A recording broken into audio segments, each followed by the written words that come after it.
시청자 여러분 안녕하십니까? BTV 대구 뉴스입니다. 첫 소식입니다. 대한민국 민주운동의 효시 2.28 민주운동 64주년을 기념하는 특별 사진전이 열리고 있습니다. 세계 기록유산으로 등재된 2.28 사진과 뉴욕타임즈, 워싱턴포스트 등 외신들이 2.28 학생 시위를 보도한 자료들을 선보입니다. 우성문 기자가 전시회 현장을 다녀왔습니다. 64년 전 대구에서 일어난 2.28 학생 시위를 세계에 열린 뉴욕타임즈, 워싱턴포스트, 재팬타임즈 등 주요 외신들의 보도입니다. 당시 대한민국의 낮은 인지도를 감안하면 지방도시 대구에서 일어난 고등학생들의 시위를 해외 유력 언론들이 보도한 건 매우 이례적입니다. 외신들이 비중 있게 다뤄진 것으로 보면 그 당시 2.28 민주운동이 파장이 큰 것으로 여겨집니다. 2.28 운동이 당시 국내외 정세에서 일으킨 영향력이 매우 컸음을 알 수 있는 이 외신 보도는 지난해 처음 차전에 공개한 자료들입니다. 2.28 민주운동 기념사업회가 2.28 민주운동 64주년과 대구 시민주간을 맞아 20일부터 다음 달 3일까지 대구문화예술회관에서 특별기획 사진전을 엽니다. 이번 사진전에는 지난해 5월 18일 유네스코 세계기록유산으로 등재된 2.28 사진 5점과 새롭게 발굴된 2.28 당시 사진, 외신보도, 문헌자료 등 100여 점을 선보입니다. 대한민국의 민주화 운동의 최초 시발점이 되었다는 것을 사진전으로서 알려드리고 싶은 사진전인데요. 대구 시민으로서 자긍심을 많이 가질 수 있는 좋은 기회이니까 많이 오셔서 2.28 민주운동 기념사업회 홈페이지에서도 온라인 전시관이 운영되고 대구시립도서관, 2.28 기념 학생도서관, 대구교육박물관 등 6개 기관에서도 특별 사진전이 공동 개최됩니다. 대구의 학생들이 독재와 불의의 한거에 떨쳐 일어났던 대한민국 민주운동의 효시 2.28 민주운동. 지금 대구 시민들이 마주하고 있는 시대 정신은 무엇인지 되묻고 있습니다. BTV 뉴스 우성문입니다.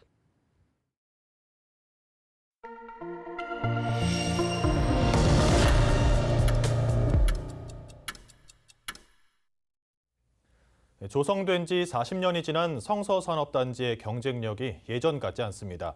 노후 산단의 정비와 개발 방향이 이번 총선에서 뜨거운 감자로 부각되고 있는데요. 성서산단이 있는 달서구 앞 지역 국회의원 예비 후보들은 어떤 보관을 갖고 있는지 들어봤습니다. 천혜열 기자가 취재했습니다. 조성된 지 40년이 지난 성서산업단지는 현재 산단 대개조 사업이라는 이름으로 변신 중입니다.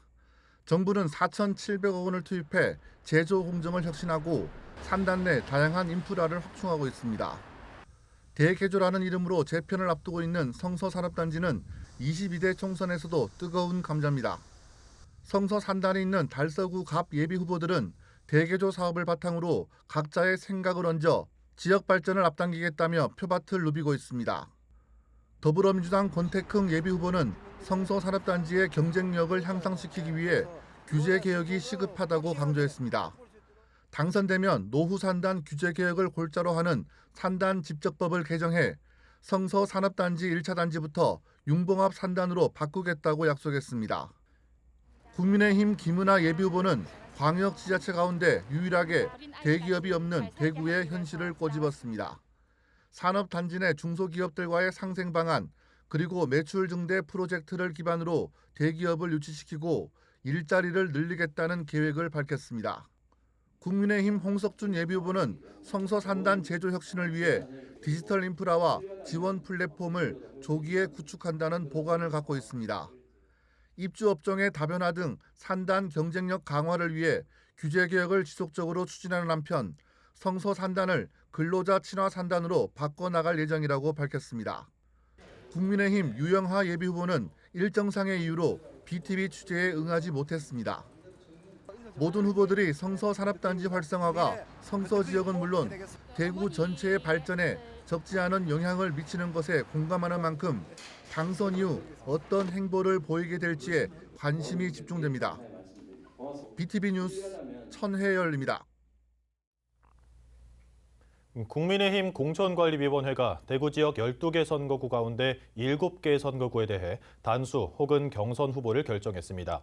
이 가운데 윤재옥, 추경호 의원이 단수 추천을 받았습니다. 5곳은 경선을 치르게 됐는데 현역 의원 모두 경선 후보에 포함됐습니다. 우성문 기자의 보도입니다. 국민의힘 공천관리위원회가 대구 지역 12개 선거구 가운데 일부 선거구 경선 후보를 결정했습니다. 이번 총선에서 TK 지역에 대대적인 인적 쇄신이 있을 것이란 전망과 달리 지금까지는 혁신보다 안정에 중점을 두는 분위기입니다. 공관위는 먼저 달서구 선거구 윤재옥 현 원내대표와 달성군 추경호 전 경제부총리를 단수 추천 후보로 결정했습니다. 그 밖에 5개 선거구는 경선을 치르기로 했고 또 다른 5개 선거구에 대한 결정은 보류했습니다. 경선이 결정된 5개 선거구 모두 현역 의원들이 경선 후보에 포함됐습니다. 중구 남구 선거구의 경우 노승건 전 대구지검장, 도태우 변호사, 임병헌 의원 간 3자 대결로 경선이 치러집니다. 서구는 김상훈 의원에 맞서 성은경 전 대통령실 행정관, 이정화 전 대구시 경제부시장이 경선을 치르는데 김 의원에게는 3선 이상 의원에 대한 감점이 적용됩니다. 대구 지역 선거전을 초반부터 달구었던 달서구 병에서는 권영진 전 대구시장과 김용판 의원의 경선 맞대결이 벌어집니다. 구을에서는 김승수 의원과 이상길 전 대구시 행정부시장, 황시혁 국민의힘 중앙청년위 부위원장의 3파전이, 수성구 갑에서는 주호영 의원이 3선 이상 현역 의원 감점을 안고 정상환 전 국가인권위 상임위원과 맞대결합니다.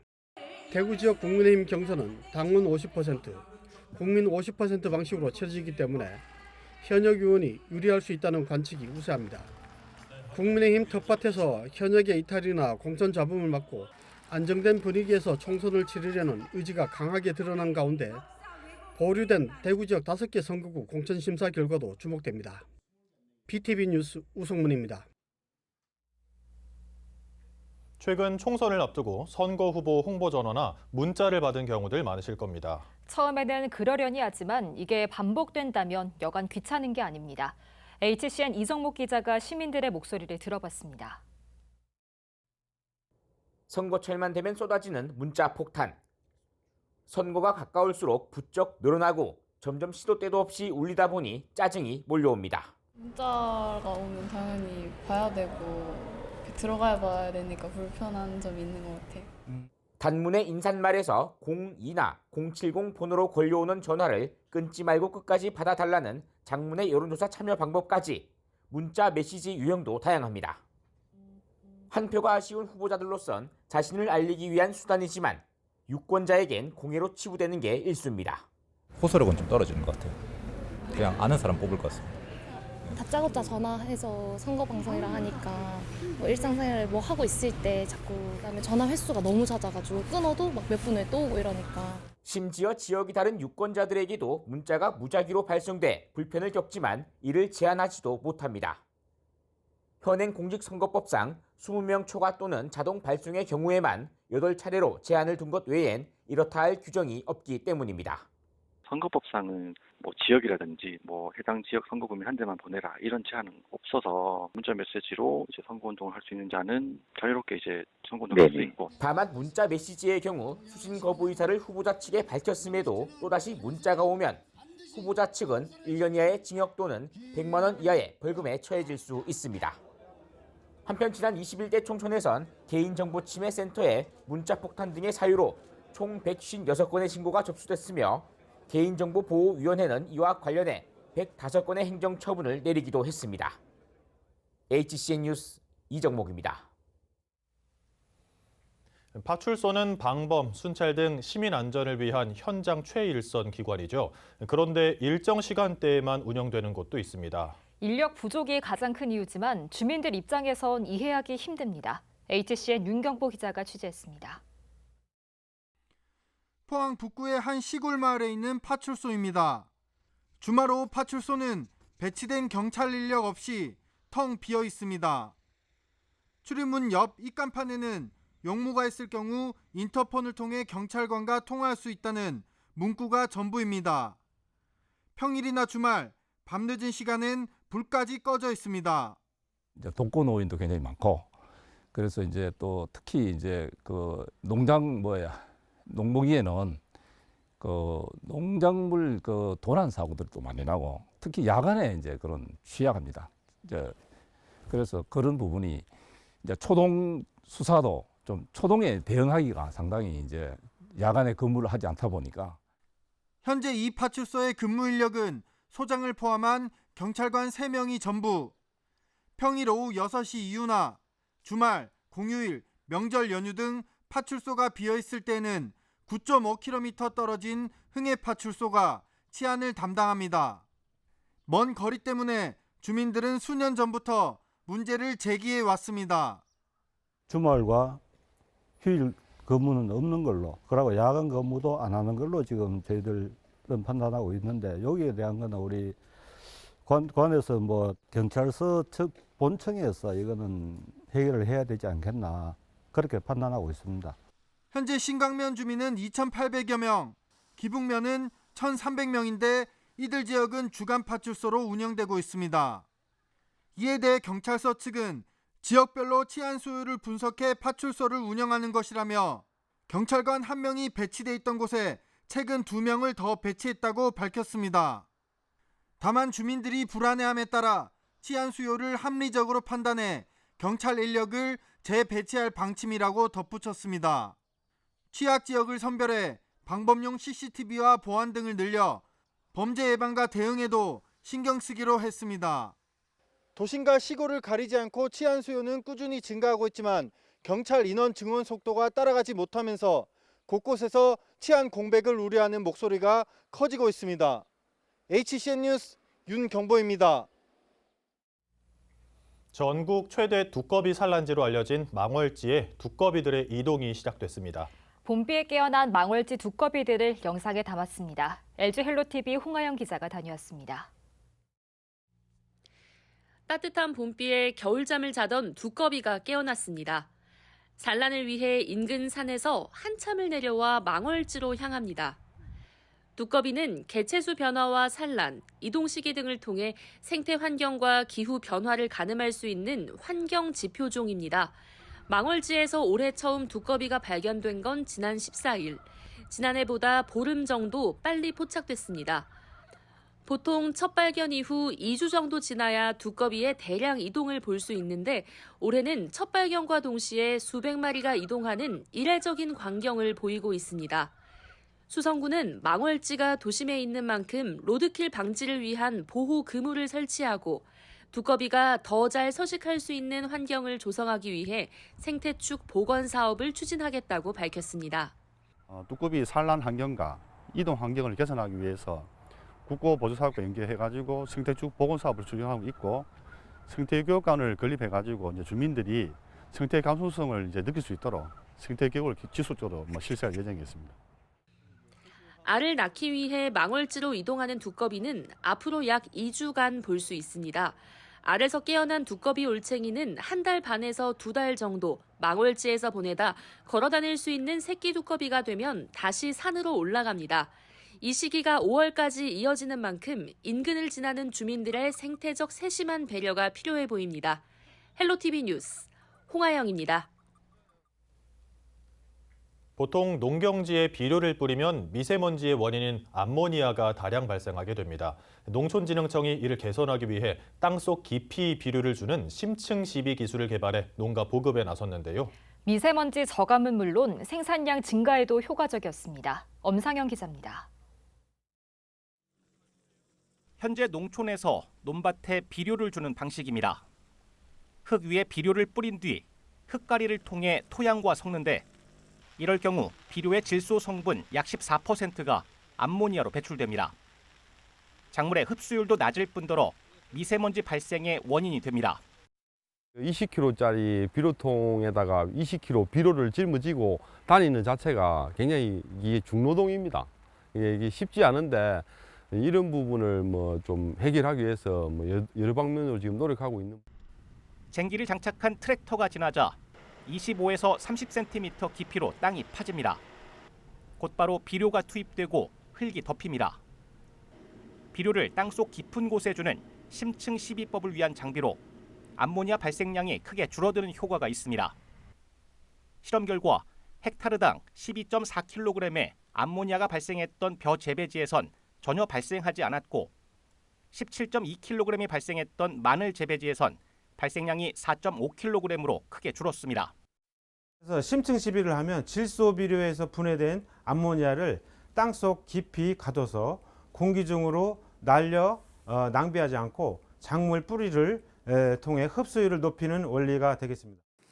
실제 마늘은 57%, 벼는 9% 생산량이 증가한 것으로 나타났습니다. 일반 시비 방법은 첫 거름을 준 뒤 추가 비료를 줘야 했지만 심층 시비는 단 한 번으로 끝이 납니다. 또 농가에서도 기존 장비를 이용해 손쉽게 할 수 있다는 것도 장점입니다. 이 심층 시비 장치는 우리나라 농가에 많이 보급되어 있는 50마력 이상의 트랙터를 이용할 수 있도록 제작하였습니다. 농촌진흥청은 개발한 기술을 전북을 포함해 전국 9곳에 시범 보급합니다. 향후 본격적으로 보급되면 연간 18,799톤의 농경지 암모니아 발생량이 줄어들 것으로 예상했습니다. BTV 뉴스 엄상현입니다. 기후변화로 인해 자연재해가 빈번히 발생하면서 애써 지은 농사를 망치는 경우를 종종 볼 수 있습니다. 이런 때를 대비하기 위한 게 바로 농작물 재해보험인데요. 갑작스러운 재해를 입은 농민에겐 최소한의 안전장치가 되고 있습니다. HCN 이동욱 기자입니다. 지난해 기준 농작물 재해보험에 가입한 경북 도내 농가는 95만 1,000호. 이들 가구에 지원된 보험료는 2,785억 원입니다. 지난해에는 집중호우와 저온 피해로 전체 보험 가입 농가 중 4만 5천 호에 2,871억 원의 보상금이 지급됐습니다. 농작물 재해보험은 보험료의 대부분을 지자체에서 지원하는데 경북도의 경우 전체 보험료의 85%를 도에서 부담하고 있습니다.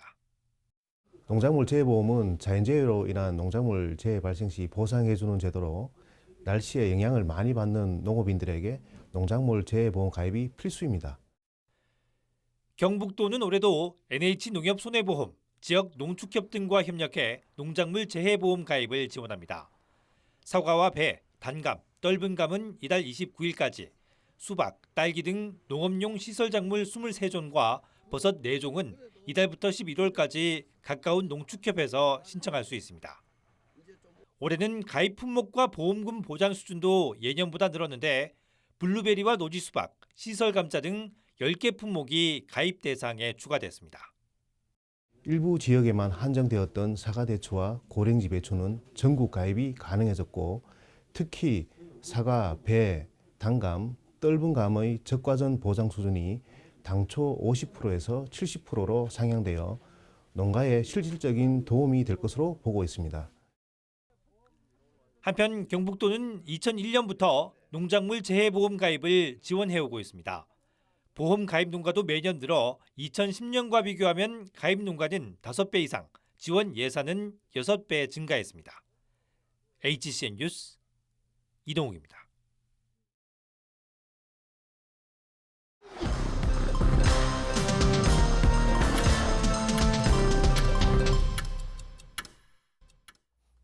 대구시가 의료계 집단 행동에 대비해 비상진료 대책 마련에 나섰습니다. 우선 시와 9개 구군 보건소에 비상진료 대책 상황실을 운영하고 의료계 집단 행동이 현실화될 경우 군의군은 24시간, 8개 구군 보건소는 밤 10시까지 비상진료를 합니다.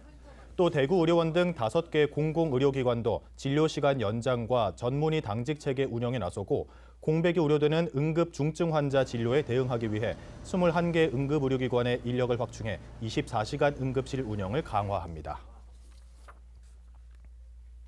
박종길 달서구 의원이 더불어민주당에서 탈당했습니다. 박 의원은 입장문을 통해 민주당 소속 지방의원으로서 한계를 느껴 탈당을 결심했다고 밝혔습니다.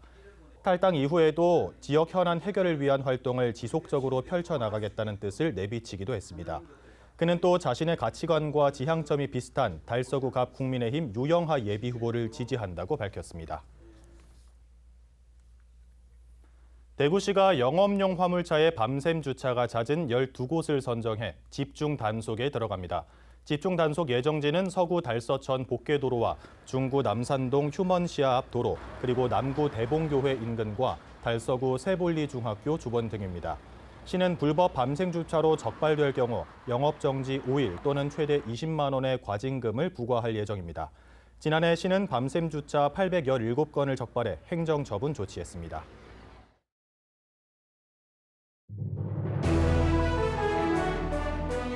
대구 서구의회가 오는 28일까지 10일간의 일정으로 올해 첫 임시회를 열었습니다. 서구의회는 이번 회기 동안 업무 보고 청취와 조례안 3건 등을 처리할 예정입니다.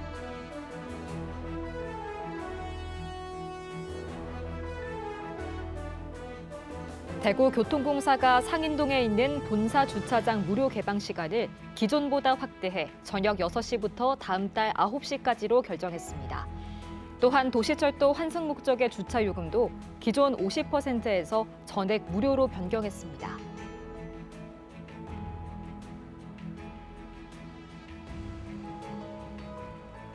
대구시 교육청이 학교폭력 전담 조사관 91명을 위촉했습니다. 퇴직 교원과 경찰 등으로 구성된 이들은 학교폭력 사안을 처리하는 역할을 하게 됩니다.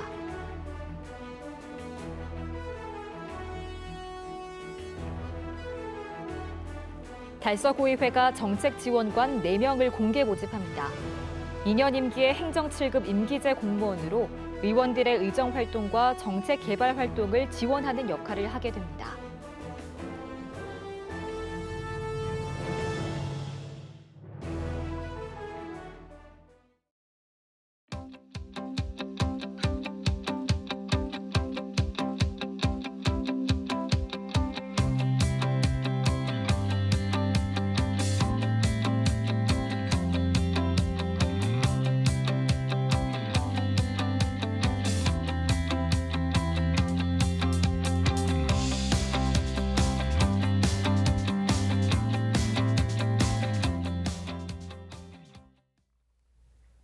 (1960년) 경북고에서 우리나라 민주화 운동의 도화선을 짚인 2.28 민주화 운동이 시작됐습니다.